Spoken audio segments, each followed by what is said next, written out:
ہندو تنظیم نے حلال گوشت کے خلاف مہم شروع کی۔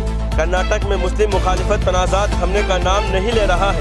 حجاب تنازع اور مسلم تاجروں کے بائیکاٹ کے بعد اب حلال گوشت کے خلاف ہندو تنظیموں کی جانب سے ایک نیا تنازع نے ریاست کی سیاست کو ہندو بنام مسلم بنا دیا ہے۔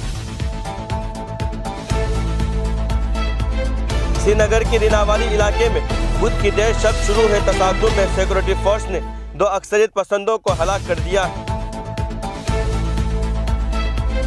نوبل ایوارڈ یافتہ ملالہ یوسفزئی نے کہا کہ افغانستان میں خواتین کے حقوق اور لڑکیوں کی تعلیم پر کوئی سمجھوتہ نہیں ہونا چاہیے۔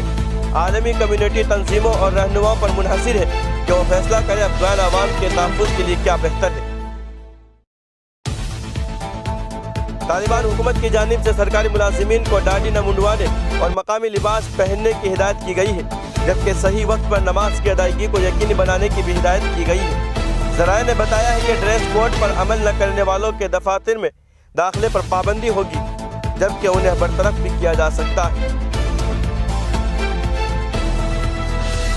سابق chief election commissioner SY Qureshi نے اپنی کتاب the population myth Islam, family planning and politics in India پر گفتگو کے دوران کہا کہ اسلام خاندانی منصوبہ بندی کے تصور کے خلاف نہیں ہے اور یہ محض پروپیگنڈا ہے کہ مسلمان آبادی کے لحاظ سے ہندوؤں کو پیچھے چھوڑ سکتے ہیں۔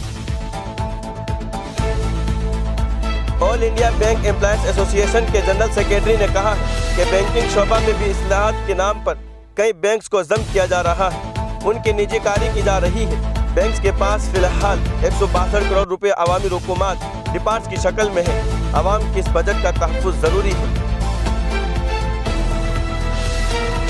مولانا سید ارشد مدنی نے آج جمعیت علماء ہند کے صدر دفتر سے تعلیمی سال کے لیے میرٹ کی بنیاد پر منتخب ہونے والے 770 طلباء کے لیے وظائف جاری کیے ہیں۔